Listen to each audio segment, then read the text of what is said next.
Happy to call the hearing to order. Today, we're here to conduct, as you know, oversight of one of the U.S. Army Corps of Engineers' primary missions, and that's ecosystem restoration.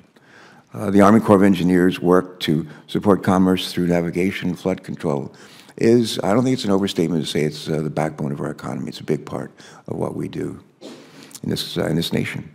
And still, addressing the toll that this commerce takes on our environment is and will continue to be a top priority for us on this committee, and also a top priority for the Army Corps of Engineers. From large-scale, multi-decade initiatives to small, focused projects, the Corps' ecosystem restoration work is critical, has been, remains critical. This is especially true as climate change continues to threaten communities, wildlife, and our economy, all of which depend on healthy ecosystems. As many of us know, the Biennial Water Resources Development Act, known as WRDA, establishes the authorities for the Corps' future work.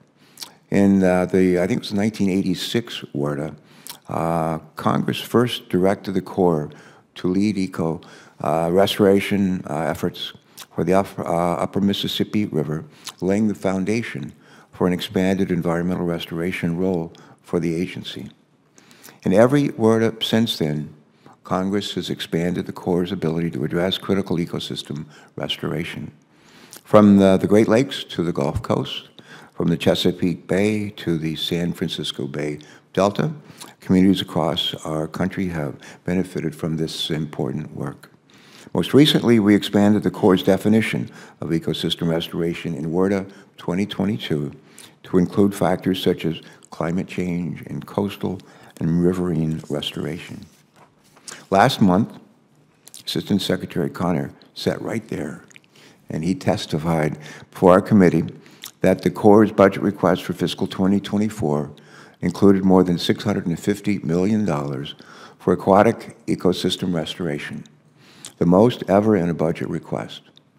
The growing amount, paired with the more than $1.9 billion in the bipartisan infrastructure law, highlights Congress's ongoing commitment to the Corps' work.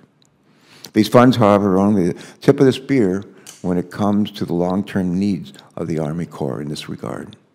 Today's hearing will help us better understand the current size and scope of ecosystem restoration needs and what more our committee, this committee, can do to address community environmental restoration efforts.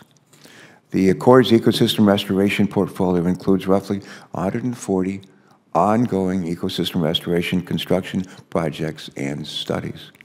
These initiatives focus on the restoring the landscape and hydrology to more natural conditions and connecting restoration and navigation projects, a win-win, not just for our environment, but also for our economy.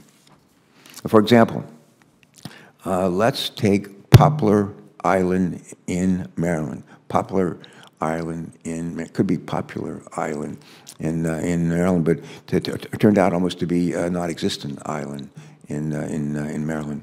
But originally home to, I think, to more than 1,000 acres in size, home to a small community of residents. And from 1846 until recently, the island had slowly eroded, as some of you know,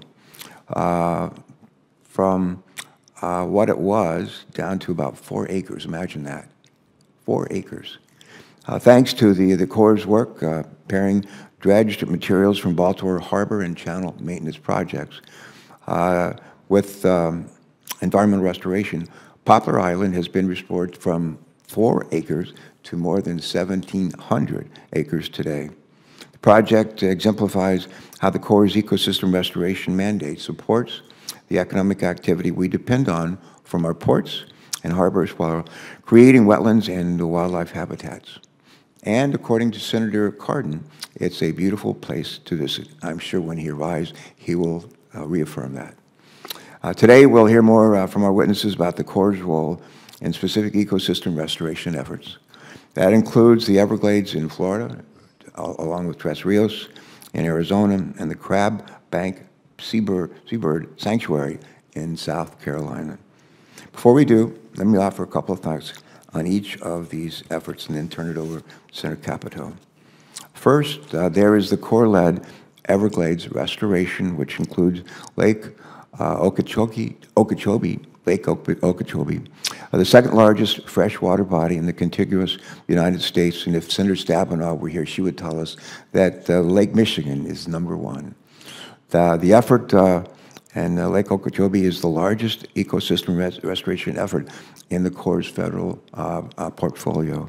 According to the Corps, these federal investments in Florida are generating annual cost savings of over $300 million by preventing flood damage to property, while fortifying water supply infrastructure and protecting fish and wildlife.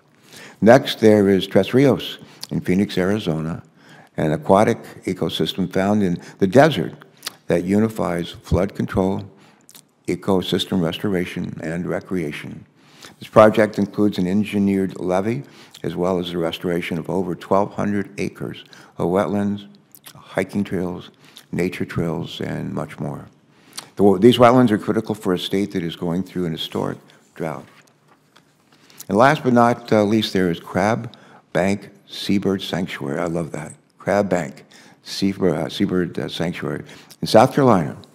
This project is considered a landmark legacy of the Charleston Harbor post-45 deepening project. The deepening work from below the water resulted in the dredge materials for 42 acres of prime nesting ground above the water for over 15 species of shore and seabirds, another win-win. And let me just close, if I could, by thanking members of our staffs and for the great work that you all did on WRDA 22. I hear not every day from our colleagues, but frequently from our colleagues, Democrat and Republican from across the country, their gratitude for the work that this committee does. And I know that as hard as you and I work, we know we couldn't do any of this without the great work of our staff. So I want to just say that again. We look forward to hearing from each of you today on your experiences with the Corps and what more Congress might be doing to support those critical efforts. Our hearing today will also help inform our oversight efforts and future legislative action on ecosystem restoration, specifically as we gear up for WRDA 2024. I can't believe we're about ready to start this again. WRDA 2024, which is just around the corner.